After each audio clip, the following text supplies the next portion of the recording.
What's going on, everyone? I'm just a typical, average American here today to react and learn about things Brits like about America. Now, most of the time, I'm on here learning awesome, amazing stuff about Britain, about the UK, things there. And I think for the most part, when Americans stop and learn a thing or two, about countries besides America, when we learn about the UK and Britain, it's awesome. Like we really enjoy learning about the culture, the cool cities and the food and the architecture and the accents and just a bunch of cool stuff. But today I want to flip the tables around a little bit and hear about things people living in the UK really like about America. Now you might be saying, hey, are you just using this as an opportunity to toot your own horn, to just get a non-stop stream of compliments about living in America? And yes, I am. But but on top of that, genuinely, I just want to hear about what people in the UK think about America and some of the things they like, because a lot of the time, especially on the internet, it seems like a lot of people outside of the United States have negative things to say, a lot of it justified, but I just want some cool stuff. Things that people in the UK think are cool about America. That's what I want. So I found this little Reddit discussion here where someone was asking, are there any UK versus US differences where you feel America gets it right? Spellings, customs, the way they write the dates. Oh, the way we write the dates. Yeah, I never really took particular pride in that, but now I do. Okay. There are many curiosities about those strangers across the Atlantic that annoy us. Wait, this isn't how this was supposed to go. Or just leave us scratching our heads. Wait. But are there occasions where you think, we're wrong, they're right? For bonus points, which difference angers you? I'll go first. I prefer the American pronunciation of lieutenant. What is the UK pronunciation of lieutenant? I have no idea. How else could you say that word? Oh man. Huh. It more accurately represents the number of times the letter F appears. Huh? The letter F in the word lieutenant? I don't know what's going on here. My biggest annoyance is that we caved in and adopted their spelling of sulfur and their definition of billion as 10 to the ninth rather than 10 to the 12th. Like billion used to mean trillion, or these are very, very obscure. I I didn't know about any of this. Sulfur, lieutenant, billion. Okay, not exactly what I expected, but interesting nonetheless. Let's take a look at some of the replies to this question, things that are cool in the U.S. Several states have legalized cannabis, which I think is more progressive than the UK. This was 4 months ago, so this is recent. So cannabis is just illegal all over the UK, I suppose. I can't say I ever knew one way or the other. Yeah, the US is kind of strange in the sense that all 50 states kind of have their own mini government going on, with governors and senators and whatnot. So laws can differ state to state. And many, many states have actually, to my surprise, over the last 10, 15 years, really come around where I really thought that wasn't going to happen, honestly. So you never know, UK. You never know. Unfortunately, I'll be surprised if it's ever legalized in the UK in my lifetime. Really, is it like much more stigmatized? I mean, it's very stigmatized in the United States, like marijuana and cannabis, that stuff. But now that there's so many states where it's legal, it's slowly, people's attitude towards it are slowly changing, which is nice. So I don't really know what the attitude towards it in the UK is. Since it's illegal, it's probably negative. In America, cannabis was illegal forever, so it's still mostly very negative opinions. But it seems like the younger generation seems very accepting of it. I wholeheartedly agree. It's strange considering how just 20 years ago the US was more vehemently prohibitionist than the UK. Yeah, that's the funny thing. A lot can change in 20 years. You know, all the 1-year-olds became 21-year-olds and that can actually vote and stuff. So that seems to make all the difference. And yeah, I'm pretty surprised how much it's changed in the US. Huh. I hope we see legalization in my lifetime. At the very least, I'd like to not be criminalized for my use. I don't hurt anyone. I just want to ease my back pain. Exactly, especially for medicinal use, you know? Pain and all that. For sure. Okay. So we've talked about sulfur, weed, the date. Interesting stuff that people in the UK are thinking about America. Selecting your major a year or even more into your university degree instead of having to pick a subject when you're applying with little to no flexibility. Wow. Yeah. I mean, a lot of times they do have you select a major when you start university in America. But you can pick like a general degree, which is basically no degree, and then just select your degree later on in your schooling, which is, of course, fantastic. More options. A lot of people head into university and still have no idea what they want to do with their life, which is understandable, to be quite honest. So if that's not the case in the UK, that is just stressful. Having to pick your university degree right when you're applying with real no flexibility to switch. That just doesn't seem right. You, I mean, if you feel like you don't want to do something or study something and you're paying to go to the university, surely you can switch. Is this true? That's wild. What else do we have here? Um, hmm. As a construction worker, the ability to put a lien line on a house of a person that has not paid for your work. This lien shows up on credit reports, meaning they can't get a phone contract out until they've paid for your work. So, sounds like I don't know much about construction, and this is very specific, but it sounds like in construction work in America, you can put this kind of contractual obligation on someone who needs to pay you for construction work and has not, and it really encourages them to pay up for the construction work, or they're gonna face penalties, and that sounds good. Honestly, sounds good. People should pay for your service and face a penalty if they don't. So if that doesn't exist in the UK, I absolutely understand why that seems better here. Um, hmm. We have those in Scotland. Do we? I've never heard of this. Huh. Well, good. Good for you, Scotland, as well. Maybe their American dream. Woo! You go, Chad! You can be the President of the United States of America! Ambition and confidence, right. I've heard this is both one of America's biggest flaws and biggest, I don't know, biggest attributes. A positive thing. The overwhelming sense of confidence, overconfidence, can be bad. It can make you look arrogant. But at the same time, it can also help you accomplish things. Having a bit of a blind confidence, not knowing what you're capable or what you're not capable of, and not holding yourself back out of fear or not being confident you can do something, it can have its benefits, I gotta say. I don't know about this woo you go, Chad. You can be the president of America. But yeah, you know what, Chad? Go for it. You can be the president. Why not?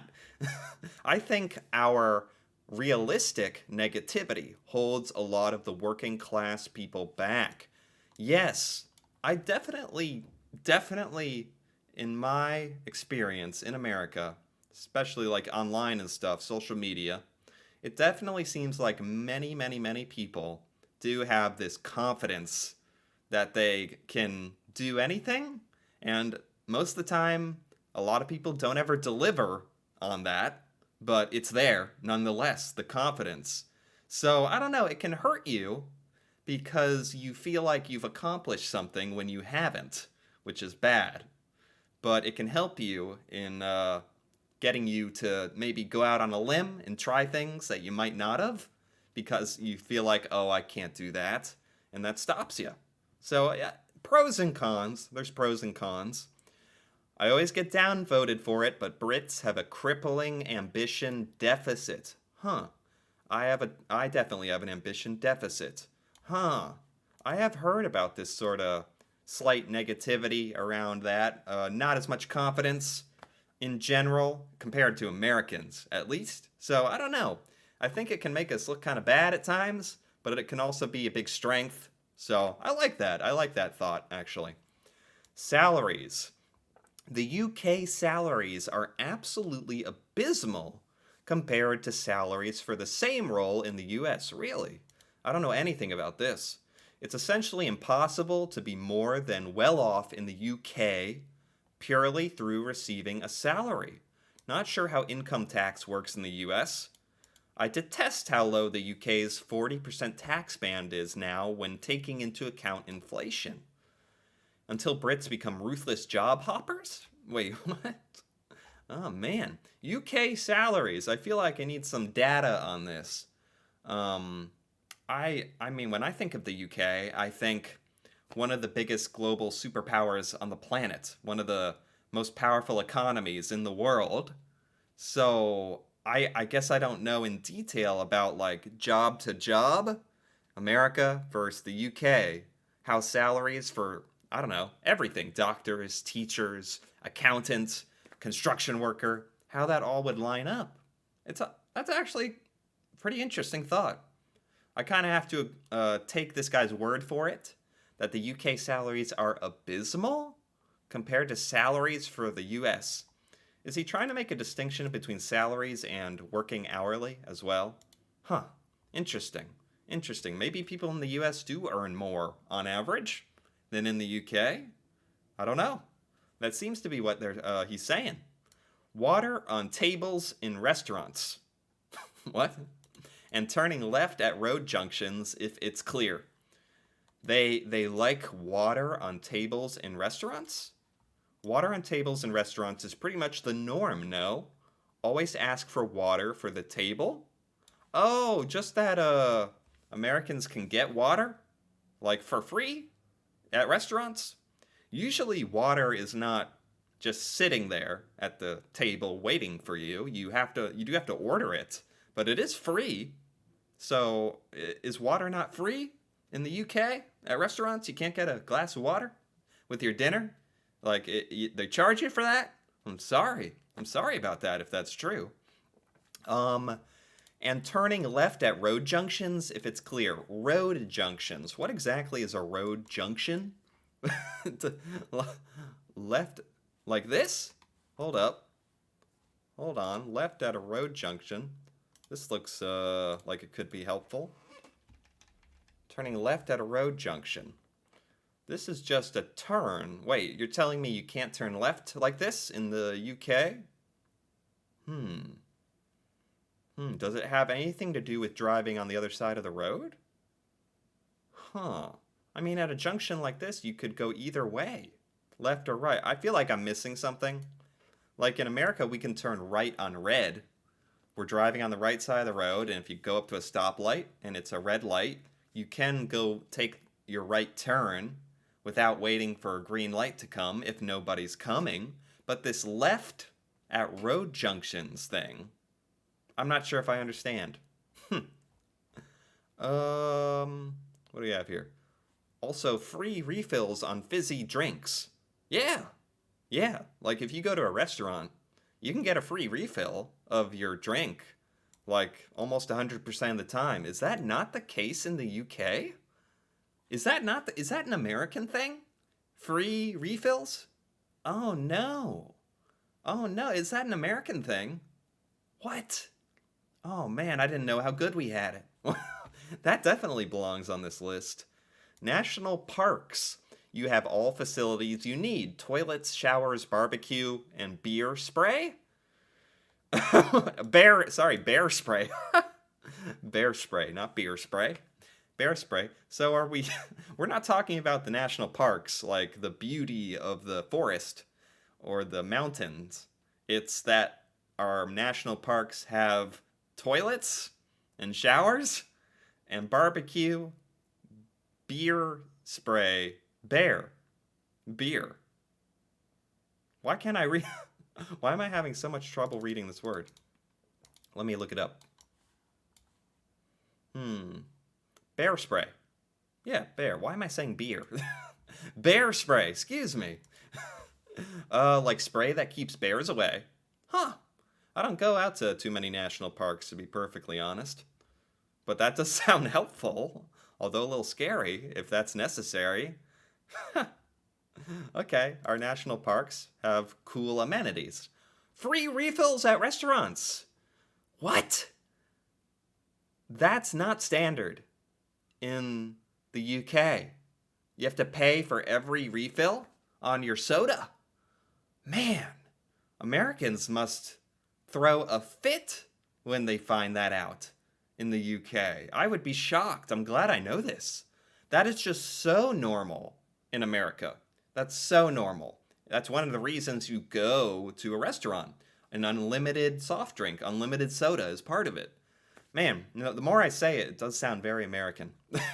Also, the fact that you insure the car, not the driver, and that petrol is ridiculously cheap. You insure the car, not the driver? Really? You insure the driver? That's interesting. Like if the driver gets injured, they're covered by the insurance? That might be a part. That might be part of some of the American car insurance, but American car insurance is based around damages to the car, not the human. Is that weird?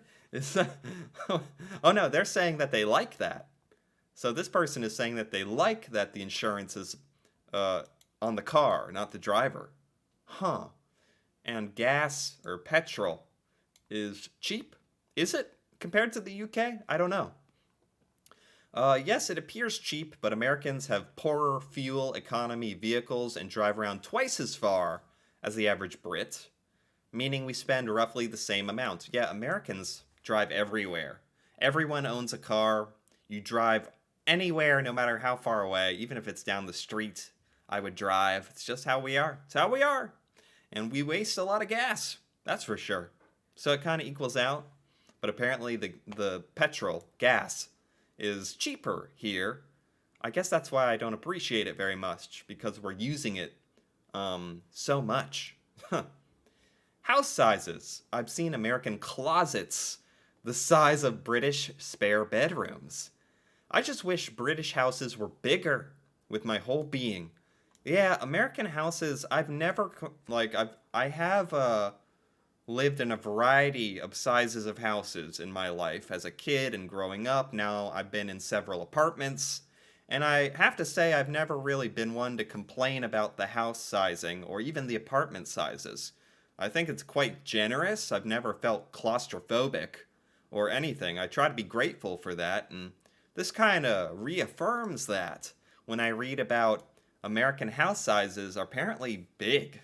Like even our smaller houses, small quote unquote smaller houses, are probably considered quite big to the rest of the world, which I'm definitely thankful for.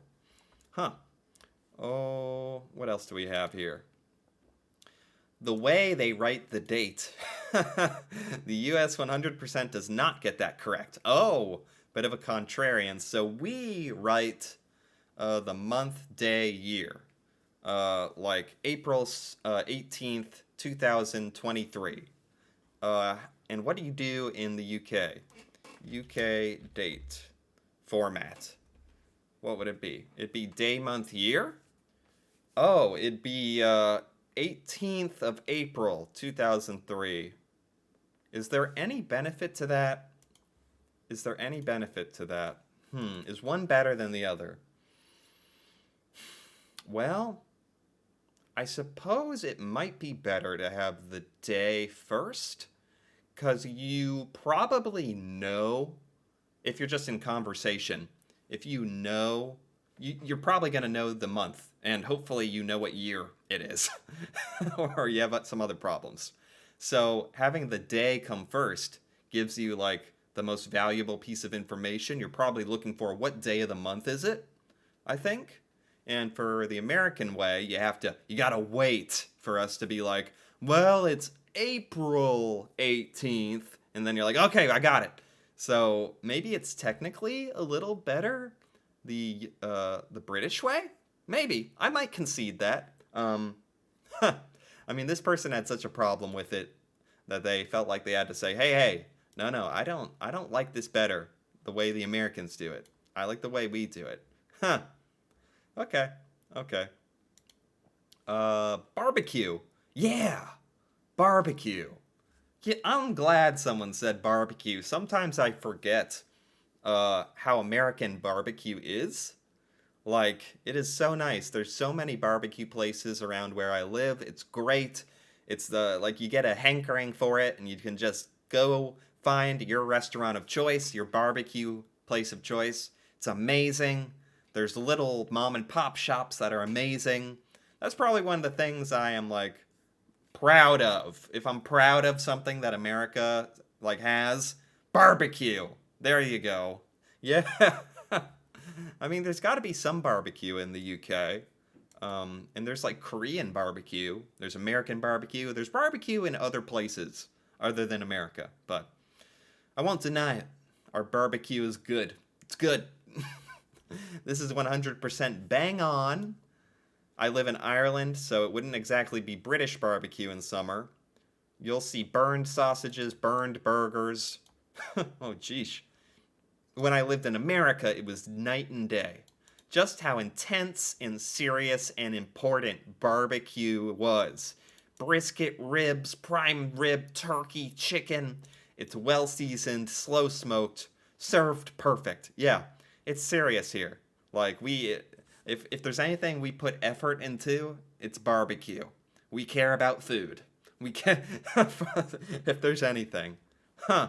That's a good one. That's a good one. American barbecue. Okay. I'm an American working and living in the UK. I love it here, but I've noticed one key cultural difference that manifests itself in the workplace. Brits simply do not challenge authority like Americans do. Huh. If someone is above you in the hierarchy, or your social better, all criticism is said in hushed tones and passive aggressive. Interesting. Americans are definitely more like aggressive and challenging authority on average. But that being said, in the workplace in America, in a lot of places, Americans would not just go up to their boss and tell them exactly what they're thinking of them or tell them they're doing something wrong. That would still be considered unthinkable, rude. Yeah, like that is not common. That'd be quite shocking. But maybe it's all relative. Like maybe Americans are slightly more willing to be confrontational in the workplace is a better way to put it. And criticizing someone above you in the hierarchy. Americans are definitely willing, like in general, in day-to-day life, to criticize everyone and everything, no matter what, like, hierarchy they're in, or how their social perception is. That is for sure. That is for sure. That kind of relates back to that overconfidence thing Americans seem to have, that blind confidence. That kind of relates to that, I think. Yeah, it can be a good thing, I guess. It can be a good thing. A couple of the people in this discussion, a couple of the Brits seem to say that they think it can be positive. So that's nice. Their investing culture. Most Americans track their 401ks or our retirement investment, basically. Most Brits couldn't tell you who their pension is with. Huh. Interesting. Well, a lot of Americans get retirement set up through their work, and then after that probably don't track it too closely, but everyone I know pretty much knows in general about their 401k or retirement plan or how it's doing and who it's through. So I guess this is true. I'm sure people in the UK must care about this a bit. You're telling me most Brits don't know how much is in their retirement or who their pension is with, or that's interesting. I wonder if that's true. I wonder why that is. Hmm. Defining a billion as 10 to the ninth is the standard in the UK. Defining a billion as 10 to the 12th is antiquated. So this is saying, I mean, 10 to the ninth, real quick, is 1, 2, 3. So 9 zeros is a billion. Yeah, so that's the same in the UK and America. 1 and 9 zeros is a billion. And apparently in the UK, it used to be 9 and 12 zeros was a billion.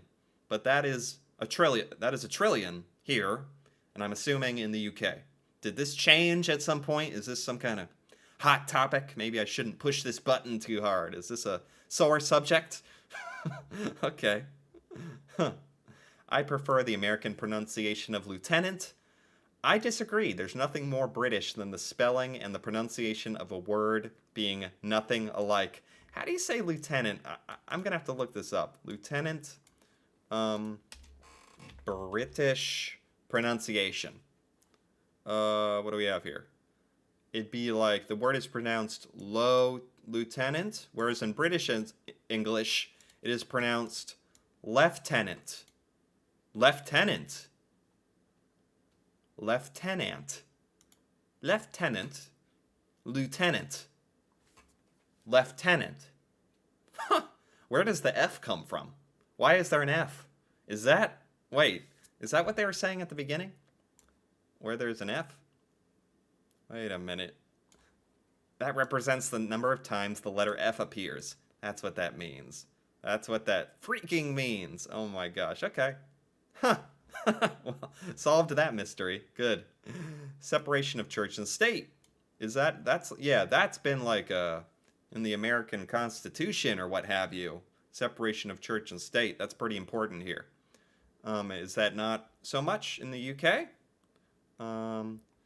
I agree, but funny enough, the US is much more religious than the UK. Yeah, that's true. That's true. There probably is a lot more religious people in the US, but there are at least laws around like the separation of church and state here. American in the UK for nearly 10 years. What America does better: washer dryers, real estate, less classism. Classism, that's an interesting topic. I'd like to learn more about the classism in the UK. Because I've literally heard about that, and even some people even associate different accents with different classes. That's interesting, and I don't know. I'd like to learn about that. Salaries. Okay, salaries. Apparently that's true. Friendliness to strangers. Right, that's an American quality, if nothing else. We're blindly friendly to strangers, maybe to the point of being a little annoying. But, you know, which way would you rather have it? Like, no one ever being friendly or people being over friendly? I don't know. Kind of depends on your personality, I guess. People having issue with my friendliness comment. I'm not saying Brits are unfriendly. I'm just saying Americans have more of a genuine friendliness. Huh. Interesting. Very interesting. Some Americans are genuinely friendly. Some Americans are just talking to hear themselves talk. Is that what I'm doing right now? I mean, no one else is around. Am I just talking to hear myself talk? Back to the video. Okay. The American can-do attitude is something we badly need in the UK. Yeah, this again. The American can-do attitude. The blind overconfidence. Quite a few people in this discussion from the UK, Britain, have cited this as admirable about America, and I appreciate that. The can-do attitude. I think, again, if you had to choose between being really underconfident and realistic, or being overconfident but also feeling like you can accomplish anything and that you're willing to try things, even though it might fail, but you're willing to try, that's good. I think that's a better way to go about living life. That probably. Pizza by the slice places. I like how random this stuff is. We're really bouncing around here. Can-do attitude, and now we're back to pizza by the slice, where you get a huge slice of good pizza for 1/5 the price you'd pay for a mediocre one here. Maybe in New York or something. That's known for by the slice pizza. You can't really buy a single slice of pizza like everywhere in America. Like, you got to go to some city that's known for pizza, like Chicago deep dish pizza or New York style pizza. Then you can probably get a slice, and it is good. Can confirm it is good. Customer service. The UK has by far the worst customer service. Oh, sheesh. I don't just mean restaurants or places you need to tip. I mean anyone from a company. Telcos, airlines, delivery companies, retail shops. Really? I don't know what, I mean, in the United States, customer service is entirely hit or miss. You can get some of the worst customer service imaginable and some of the best. It is totally random. I feel like that's how it would be most places, but this person thinks, this person, not me, this person thinks the UK has terrible customer service. So maybe America does that slightly better. I don't know. I can't speak to that one. I'd say there's a much better sense of community in America. I don't know. Maybe it depends on where you live. Like, there's a lot of small towns and small cities in America. America's gigantic. Gigantic compared to the UK. And so people do kind of have to create little communities. That's definitely true. But on top of that, there's also a lot of differences and a lot of division in America over politics and stuff like that. But I mean, if you go to different places around America and you're settling down and living there, and it's not a huge city, you're probably going to find a really good sense of community. I would agree with that. Yeah. Wow. Okay. Well, that was fascinating. That was a lot of observations. I really enjoyed this. That was like all over the place. Man, there was some social commentary in there. Some pronunciation of lieutenant. Like, there's just a lot of good stuff in here. And it was nice. Some of it I didn't necessarily agree with, so I hope I was able to shed a little insight, but, you know, a lot of it was true and genuinely nice. It was nice to hear, like, about the American can-do attitude, that blind confidence. That was nice to hear about. There was some nice stuff in here that I was glad to see. So I like this. There's a lot of stuff that Americans really love about the UK. So it was nice to see some stuff that people from the UK like about America. It was nice. I enjoyed it. Anyway, if you enjoyed this video as well, feel free to give it a like or leave a comment. And if you're interested in more videos like this, me reacting to the UK culture, stuff about the UK I've never seen before or learned before, feel free to subscribe for more. And until then, thanks for watching, and see you next time.